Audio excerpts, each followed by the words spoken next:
नमस्कार समझदार जनता। हर पानी की बोतल बिसलेरी नहीं है, यह वाक्य हम सभी ने सुना ही है। अबे चंपकलाल, हर पानी की बोतल बिसलेरी ना होवे। समझदार बिसलेरी पीते हैं। और ये वाक्य सुनकर आपके ज़हन में भी आ ही गया होगा कि ये तो सबसे भरोसेमंद और भारत की नंबर 1 मिनरल वाटर का ब्रांड बिसलेरी के विज्ञापन का है। वैसे दोस्तों, इंडिया में बॉटल्ड वाटर की बात करें तो हमारे देश में करीब 2000 करोड़ से भी ज्यादा की मार्केट है।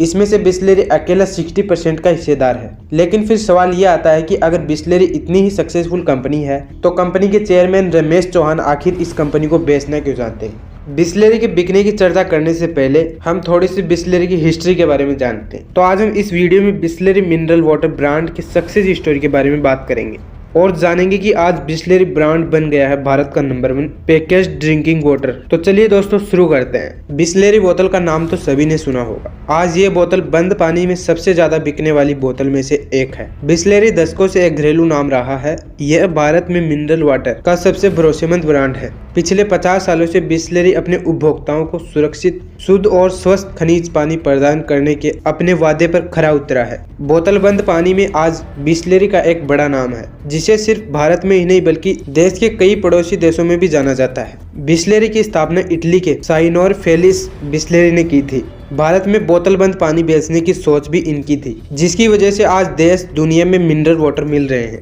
इसके बाद बिसलेरी को मुंबई में 1965 में कांच की बोतलों के रूप में 2 किस्सों में पेश किया गया था। आपको बता दें कि बिसलेरी ने शुरुआत में 2 प्रोडक्ट्स को मार्केट में उतारा था, जिसमें पहला बिसलेरी वाटर और दूसरा बिसलेरी सोडा।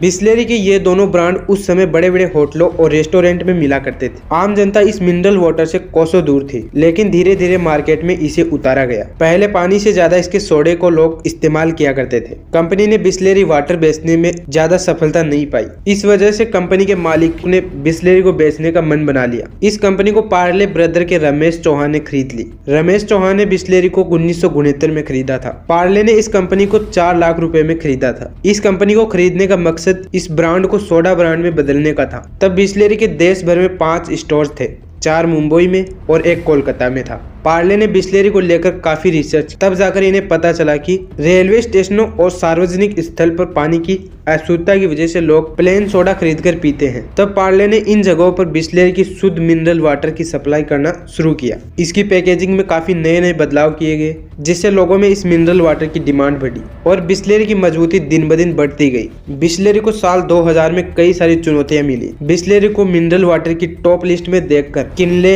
एक्वाफिना और बेली जैसी कई कंपनियों ने भी शुद्ध पानी का दावा दिया और मार्केट में उतर गई। इन कंपनियों के मार्केट में उतरने के बाद बिसलेरी ने कई सारी नई पैकेजिंग की बोतल को मार्केट में सप्लाई करना शुरू कर दिया। इसकी 200 ml, 500 ml, 1 litre, 1.5 litre, 2 litre, 5 litre और 20 लीटर की बोतल भी मिलती है। साइज के साथ बोतलों की कीमत को भी सस्ते दामों में बेचना शुरू किया। इससे बिसलेरी और मजबूत बनती गई।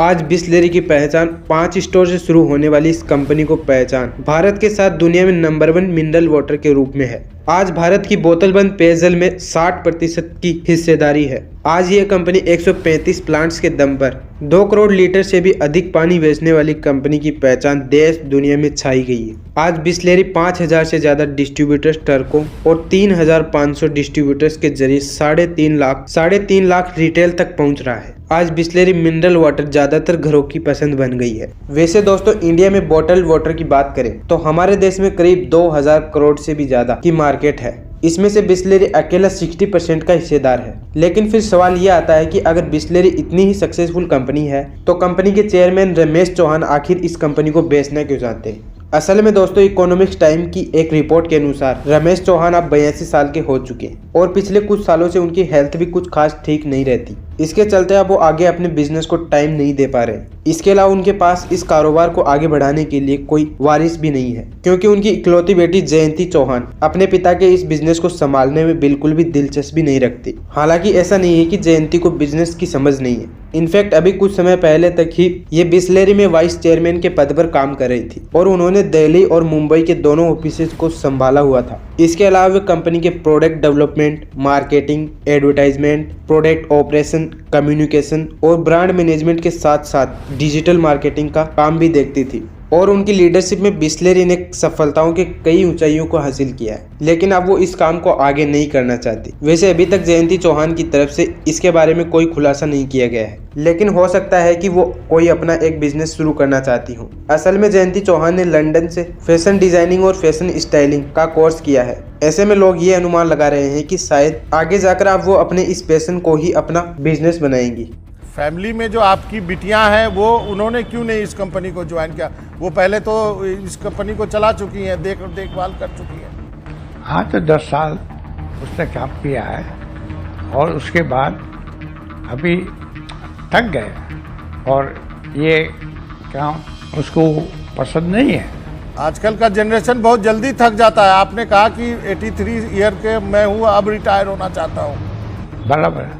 तो आपने जयंती को बोला नहीं कि नहीं बेटा अभी और थोड़ा इस कंपनी को आपकी जरूरत है? अब दोस्तों, कंपनी के छोड़ने के उनके अपने पर्सनल रीजन हो सकते हैं। ऐसे में उनके इस फैसले की वजह से हमें उनकी काबिलियत पर सवाल नहीं उठाना चाहिए, क्योंकि जो लड़की बिस्लेरी जैसे ब्रांड को संभाल सकती है वो अपना खुद का बड़ा बिजनेस भी खड़ा कर सकती है। अब दोस्तों, हमने बिस्लेरी के बिकने का रीजन तो जान लिया है, लेकिन अब सवाल यही रह जाता है कि रमेश चौहान अपनी इस कंपनी को सिर्फ टाटा को ही क्यों बेचना चाहते हैं। असल में रमेश चौहान ने बिस्लेरी ब्रांड को बहुत मेहनत से खड़ा किया है और उन्हें अपने इस बिजनेस से लगाव भी बहुत है। ऐसे में वो अपने इस बिजनेस को ऐसे सिर्फ हाथों में सौंपना चाहते हैं जो कि इस ब्रांड को सफलता की और भी नई ऊंचाइयों पर लेके जाए।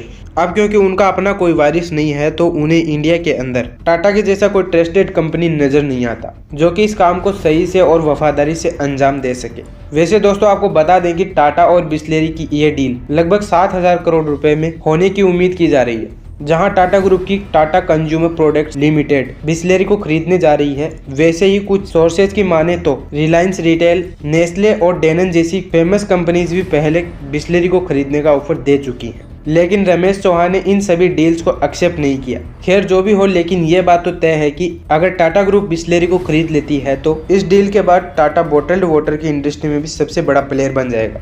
तो उम्मीद करते हैं दोस्तों आज का वीडियो आपको समझ में आ गया होगा, और ऐसे इंटरेस्टिंग वीडियोज के लिए नीचे हमें सब्सक्राइब कर सकते हैं। और यदि आपको टाटा ग्रुप की कैश स्टडी के बारे में जानकारी चाहिए तो आप यहाँ साइड में क्लिक करके देख सकते हैं। धन्यवाद।